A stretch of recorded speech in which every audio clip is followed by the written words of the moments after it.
Hello friends, very good morning. Welcome to Daily Vocabulary from The Hindu. Never before offer in November on UPSC courses. ఇంకొక 5 రోజుల్లో end అయిపోతుంది. So we have lost 5 days అంతే. November 30కి offer end అవుతుంది.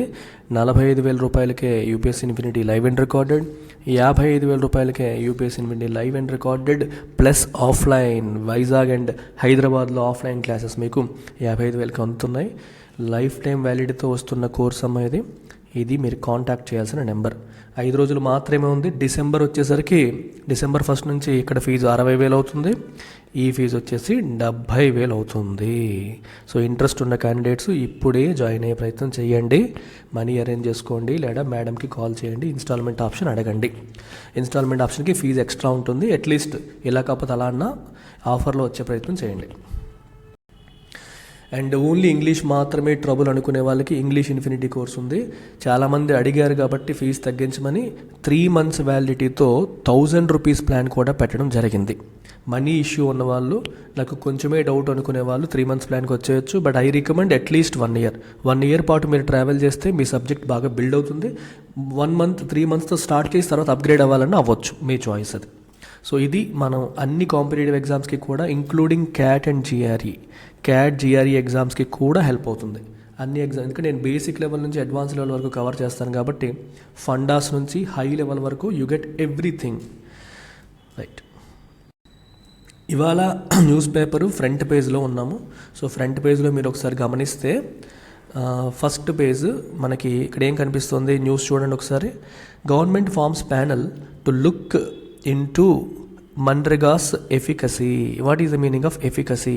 Efficacy అంటే ability to bring about a result తీసుకురాగలిగే ability దానికి ఉందా లేదా, అనుకున్న రిజల్ట్ని తీసుకురాగలుగుతుందా లేదా అనే మీనింగ్ అనమాట. So Mahatma Gandhi national rural employment guarantee act అనుకున్న ఫలితాన్ని అందిస్తుందా లేదా, ఈజ్ ఇట్ ఎఫికేషియస్, దాని ఎఫికసీ ఎంత అనేది చెక్ చేయడం కోసం గవర్నమెంట్ ఒక ప్యానెల్ అనేది ఏర్పాటు చేస్తోందని చెప్పి రాశారు.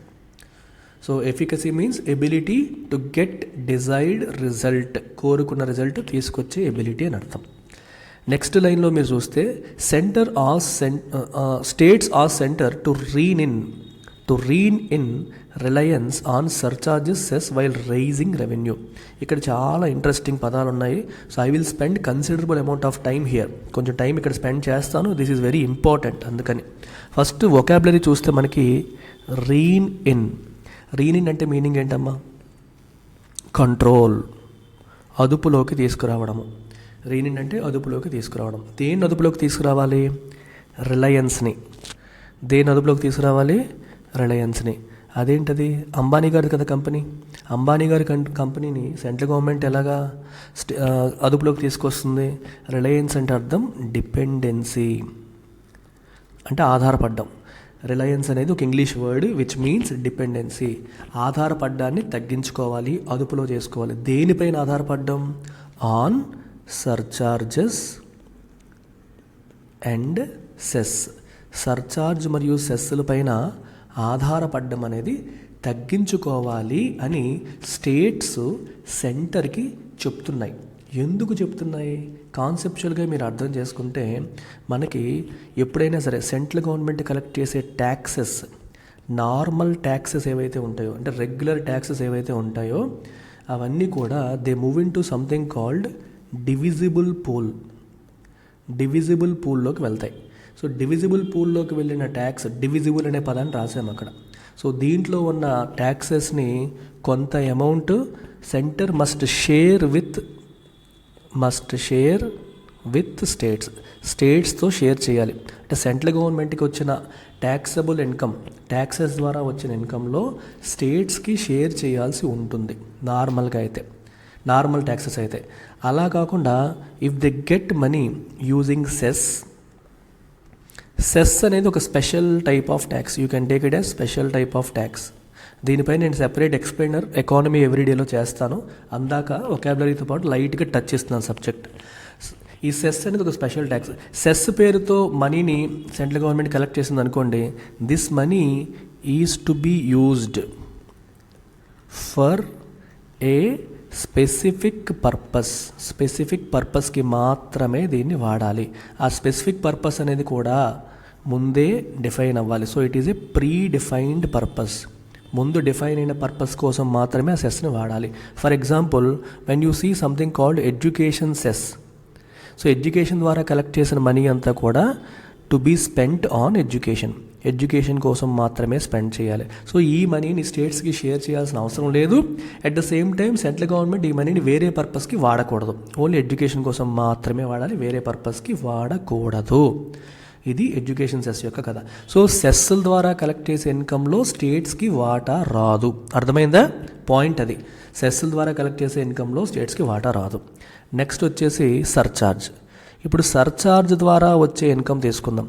సర్చార్జ్ కూడా సెస్ లాగే ఒక స్పెషల్ ట్యాక్స్ ఆన్ ట్యాక్స్ అని చెప్పంటారు. ఈ డీటెయిల్స్ అన్నీ మీకు సెపరేట్ ఎక్స్ప్లెయినర్లో చేస్తాను. అందాక అర్థం చేసుకోవడానికి ఇది ఒక స్పెషల్ ట్యాక్స్. దీనిపైన వచ్చే మనీ కూడా need not be shared with states.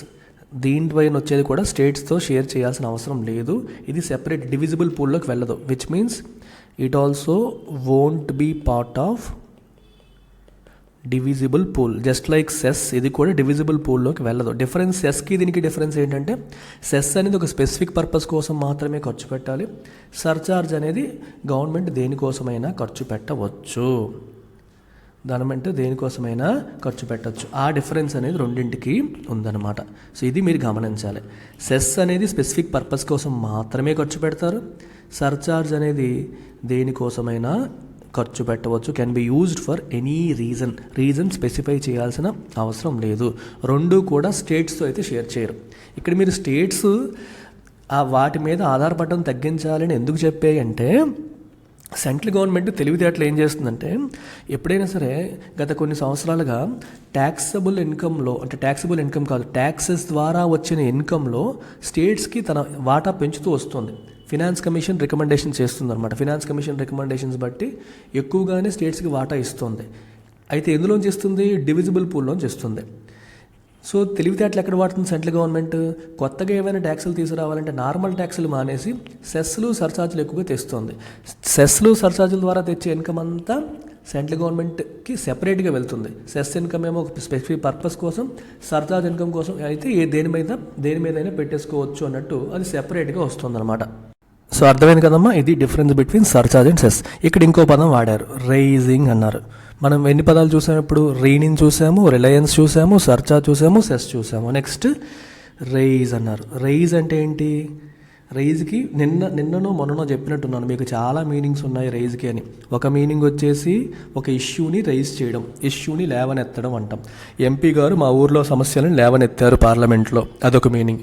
ఇంకొక మీనింగ్ ఏంటి? పెంచడం. వి రైజ్డ్ ఎ కిడ్, ఒక పిల్లోడిని పెంచాము అనే మీనింగ్ ఒకటి. కానీ ఈ సందర్భంలో ఆ రెండూ కాదు. రైజింగ్ రెవెన్యూ అన్నారు. రెవెన్యూని పెంచడం అని కాదు, మనకి సమీకరించడం అంటారు చూడండి. రైజింగ్ ఫండ్ రైజింగ్ అంటారు. ఎప్పుడైనా చూసారా? ఒక పిల్లోడికి ఒంట్లో బాగాలేకపోతే, వాళ్ళ దగ్గర ఎనఫ్ డబ్బులు లేకపోతే, క్యాన్సర్ ఏదో ఉన్నప్పుడు నలుగురు దగ్గర ఫండ్ రైజింగ్ అంటారు. అంటే ఫండ్స్ని, నిధులని సమీకరించడం. ఇక్కడ మీనింగ్ ఏంటమ్మా? రైజ్కి సమీకరించడం. మనకి ఈ పదం తెలుసు కదా, సమీకరించు, నిధులు సమీకరిస్తున్నారు, రైజింగ్ ఫండ్స్ అంటారు. సో గవర్నమెంట్ కూడా తనకు కావాల్సిన ఆదాయాన్ని, రెవెన్యూని సమీకరించే క్రమంలో ఎక్కువగా దేనిపైన ఆధారపడుతుంది? సర్చార్జెస్, సెస్ల మీద ఆధారపడడం ఎక్కువైపోయింది. వీటి మీద డిపెండెన్స్ ఎక్కువైంది. దాన్ని అదుపు చేసుకోవాలి అని స్టేట్స్ ఉన్నాయి. స్టేట్స్ ఎందుకు అంటున్నాయి అలా అదుపు ఈ ఇన్కమ్ అంతా స్టేట్స్కి వాటా రాదు, అందులో మాకు వాటా రాకుండా పోతుంది, మొత్తం ఇన్కమ్ మీరే వాడేసుకుంటున్నారని చెప్పి స్టేట్ గవర్నమెంట్స్ యొక్క వాదన అనమాట. అది అక్కడ పాయింట్. సో ఇవి మనం గమనించాలి. అంటే వొకాబులరీ చదివేటప్పుడు కూడా టెక్నికల్ అండర్స్టాండింగ్, ఒక్క ఇంగ్లీష్ అండర్స్టాండింగ్తో పాటు టెక్నికల్ అండర్స్టాండింగ్, సబ్జెక్ట్ పరమైన అండర్స్టాండింగ్ కూడా ఉంటేనే కదా మీకు యూజ్ అవుతుంది. గుడ్డిగా బట్టి కొట్టేస్తే ఏమొస్తుంది? ఆల్మోస్ట్ అందరూ కూడా గవర్నమెంట్ జాబ్స్ ప్రిపేర్ అయ్యే వాళ్ళే కదా మీరంతా. మరి గవర్నమెంట్ జాబ్స్ ప్రిపేర్ అయ్యే వాళ్ళకి ఆ పదం యొక్క యాక్చువల్ మీనింగ్ ఏ సెన్స్లో వాడతారనేది కూడా తెలిస్తే ఉపయోగపడుతుంది అనమాట. ఇక్కడ చూడండి, అప్ హిల్ స్ట్రగుల్ అన్నారు. అప్ హిల్ స్ట్రగుల్ అంటే అర్థం ఏంటి? ఇప్పుడు కొండ ఎక్కడం అనేది ఈజీయా, దిగడం ఈజీ, ఎక్కడం కష్టం కదా. మరి if something is downhill చాలా easy, if something is uphill it is difficult. Uphill struggle, uphill task, uphill battle అంటే అర్థం ఏంటంటే something very difficult, it's a difficult task అని అర్థం అనమాట.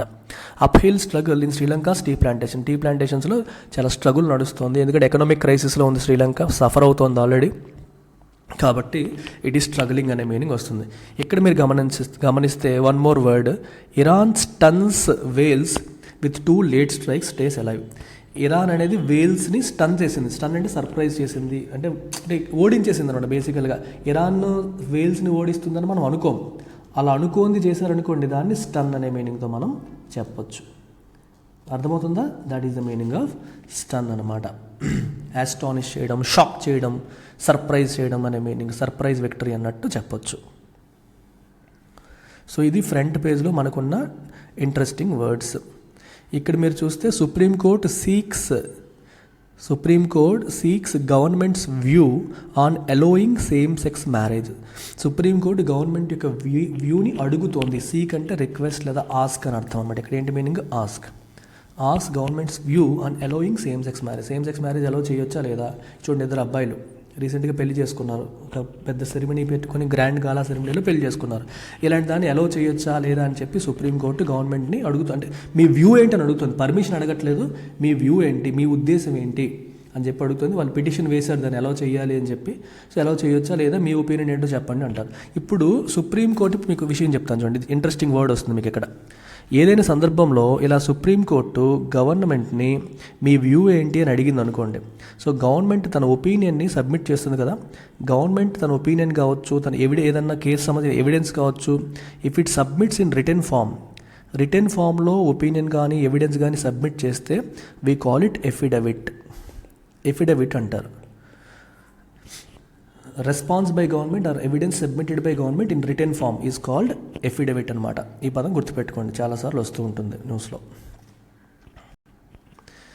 సో సెకండ్ పేజ్లో మనకి పెద్దగా ఉపయోగపడే పదాలు లేవు ఎక్కడ. ఇదొక్కటి చూడండి, BJP promises to flatten landfill అంటే తెలుసు కదా, చెత్త అంతా వేసేస్తారు ఒక చోట, చెత్త అంతా ఇలా వేసేస్తే అది పెద్ద ఇంత పెద్దది అయిపోతుంది, 15 స్టోరీ బిల్డింగ్ లాగా మొత్తం పెద్ద అయిపోతుంది అంతేనా. ఇదంతా వెళ్ళిపోయి మొత్తం చెత్తతో నిండిపోయి ఒక పెద్ద అపార్ట్మెంట్ కాంప్లెక్స్ లాగా తయారైపోతుంది చెత్తతో. సో ఇప్పుడు ఢిల్లీలో అదొక పెద్ద ప్రాబ్లం అయిపోయింది. సో ఆ ప్రాబ్లమ్ని సాల్వ్ చేయడం అనేది ప్రజల యొక్క ఎక్స్పెక్టేషన్. సో బీజేపీ ఏం చెప్తుంది, ఇట్ ఈస్ ప్రామిస్ చేస్తుంది ఏమని, వీ విల్ ఫ్లాటన్ ఇట్, ఈ ల్యాండ్ ఫిల్స్ని మేము ఫ్లాటన్ చేస్తాము.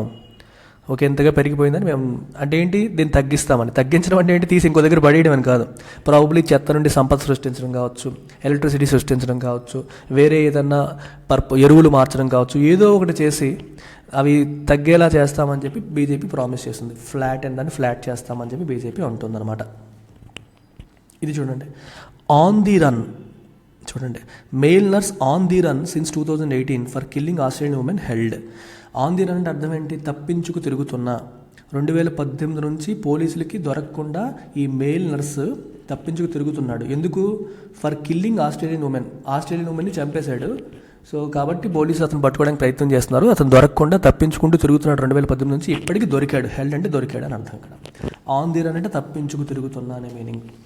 దొరకకుండా రన్లో ఉన్నాడు, తప్పించుకు తిరుగుతున్నాడు అని అర్థం అనమాట. ఇక్కడ మీరు చూస్తే TNCC leadership miffed with Gundu Rao for staying MLA suspension. Miffed అంటే డిస్ప్లీజ్డ్, అంటే not happy, not satisfied with you, మీ ప్రవర్తనతో మేము సాటిస్ఫైడ్గా లేము, మేము హ్యాపీగా లేము. ఈ గుండూరావు ఏం చేశారంటే ఒక ఎమ్మెల్యే సస్పెన్షన్ని స్టే చేశాడు అనమాట.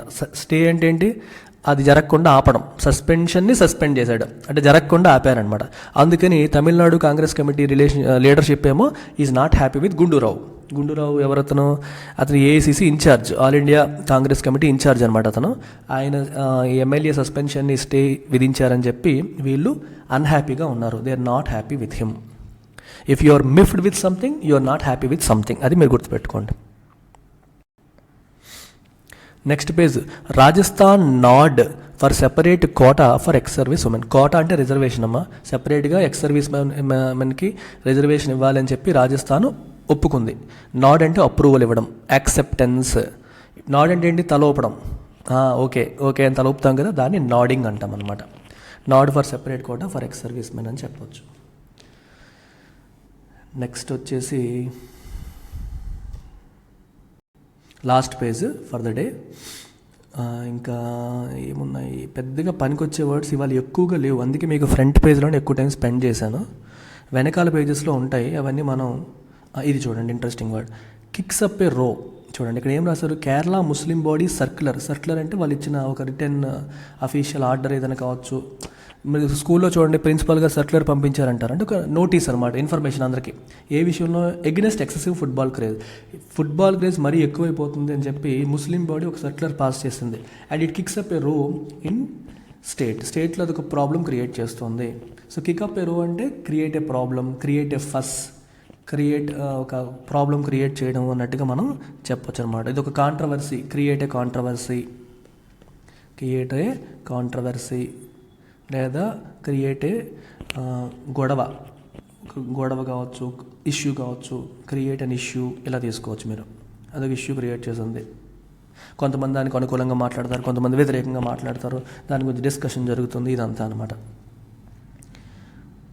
రైస్ గ్రానరీ అంటే ఏంటమ్మా, భాండాగారం అంటాం చూడండి, భాండాగారం కాదు. ట్రెజరీ అంటే భాండాగారం. గ్రానరీ అంటే మనకేంటి, స్టోర్ హౌస్ ఫర్ థ్రెష్డ్ గ్రెయిన్, ధాన్యాలు దాచేదాన్ని మనం ఏమంటాం, గ్రానరీ, ధాన్యాగారము అని అంటాం తెలుగులో. ఎగ్జాక్ట్గా తీసుకుంటే ధాన్యాగారం అని చెప్పి అంటాం. సో ఇవి ఇవాళ మనం చూసిన వొకాబులరీ. సో పేజ్ నెంబర్ 5 వరకు చూసాము. నెక్స్ట్ పేజ్ ఎడిటోరియల్ పేజ్, తర్వాత మనకి sports page, foreign page, business page, ఇవన్నీ వస్తాయి. ఇంకొక 5-6 పేజెస్ ఉంటాయి. వీటిలో కూడా ఇంట్రెస్టింగ్ వొకాబులరీ అనేది ఉంటుంది. ఈ వొకాబులరీ అంతా కూడా మనం మన ఇంగ్లీష్ ఇన్ఫినిటీ కోర్స్లో రిమైనింగ్ వొకాబులరీ అంతా చూస్తాం. రైట్, ఈ రిమైనింగ్ వొకాబులరీ అంతా ఇంగ్లీష్ ఇన్ఫినిటీ కోర్స్లో చూస్తాము. అండ్ బేసిక్ నుంచి అడ్వాన్స్డ్ లెవెల్ వరకు ఆల్ మోడల్స్ కూడా మనం కవర్ చేస్తాం. So we cover vocabulary as well as different models like reading comprehension, parajumbles, right, error spotting, ఇట్లాంటివన్నీ కూడా మనం వీటిలో కవర్ చేస్తూ అన్ని కాంపిటేటివ్ ఎగ్జామ్స్కి మిమ్మల్ని సర్వసన్నద్ధం చేయడం అనేది ఇంగ్లీష్ ఇన్ఫినిటీ యొక్క ప్రధాన ఉద్దేశం. దానికి మీరు పే చేయాల్సిన ఫీజు ఇక్కడ కనిపిస్తుంది, వ్యాలిడిటీ కూడా మీకు కనిపిస్తుంది, మీరు కాంటాక్ట్ చేయాల్సిన నెంబర్ ఇక్కడ కనిపిస్తుంది. ఈ నెంబర్కి మీరు కాంటాక్ట్ చేసి ఎనీ టైం జాయిన్ అయిపోవచ్చు. లైఫ్ టైం వ్యాలిడిటీ ప్రోగ్రామ్ కూడా ఉంది, దానికోసం మీరు 5,000 పే చేయాల్సి ఉంటుంది. లేదా షార్ట్ టర్మ్ ప్రోగ్రామ్స్లో మీకు నచ్చిన వ్యాలిడిటీ మీరు పిక్ చేసుకొని మీరు రావచ్చు అనమాట. సో దట్స్ ఇట్ అమ్మా, టేక్ కేర్, బాయ్.